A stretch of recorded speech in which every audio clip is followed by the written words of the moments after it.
The wealthiest people rarely drive the newest cars, not because they can't afford them, but because they don't need what new cars are designed to provide.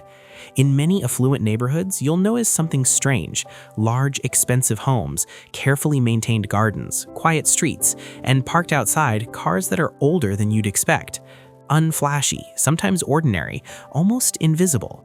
This isn't coincidence, it's behavior, and behavior always tells the truth. Most people believe new cars represent success. They're faster, cleaner, packed with technology, and marketed as proof that you've made it. But newness isn't a sign of wealth. It's a sign of participation. New cars are designed to be noticed. Every detail, from sharp headlights to aggressive grills, exists to attract attention. They're released yearly, promoted loudly, and framed as milestones of progress. But wealth doesn't chase milestones. It outgrows them. There's a difference between visibility and control. New cars maximize visibility.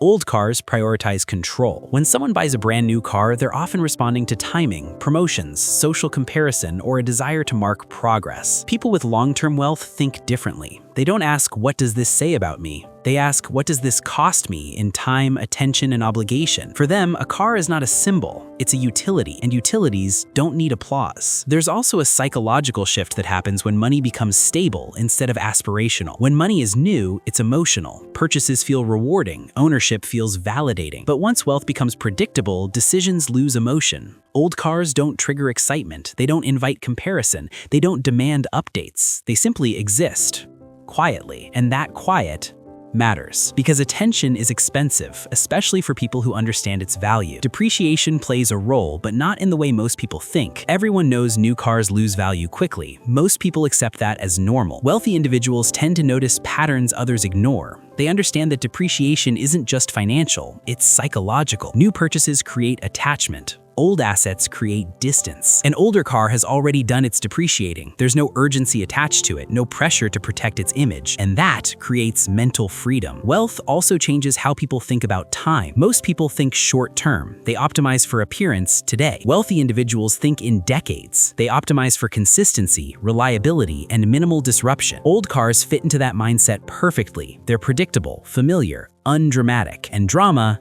is costly. When your attention is focused on managing businesses, investments, or family systems, anything that constantly pulls focus becomes a liability. There's another layer to this: anonymity. In high-status environments, invisibility is often a form of power. Driving a loud new car invites conversation, questions, assumptions. An old car invites none of that. It allows the owner to move freely without explanation. And for people who value autonomy, that freedom is priceless. Loud luxury tries to convince. Quiet wealth doesn't. New cars often say, "Look at me." Old cars say nothing at all. And silence in certain circles signals confidence. When wealth is real, it doesn't need reinforcement. It doesn't seek confirmation. It simply continues. If this way of thinking resonates with you, Quiet Metric explores more patterns like this, the subtle behaviors behind wealth, restraint, and long-term thinking. You can subscribe if you want to see more of that.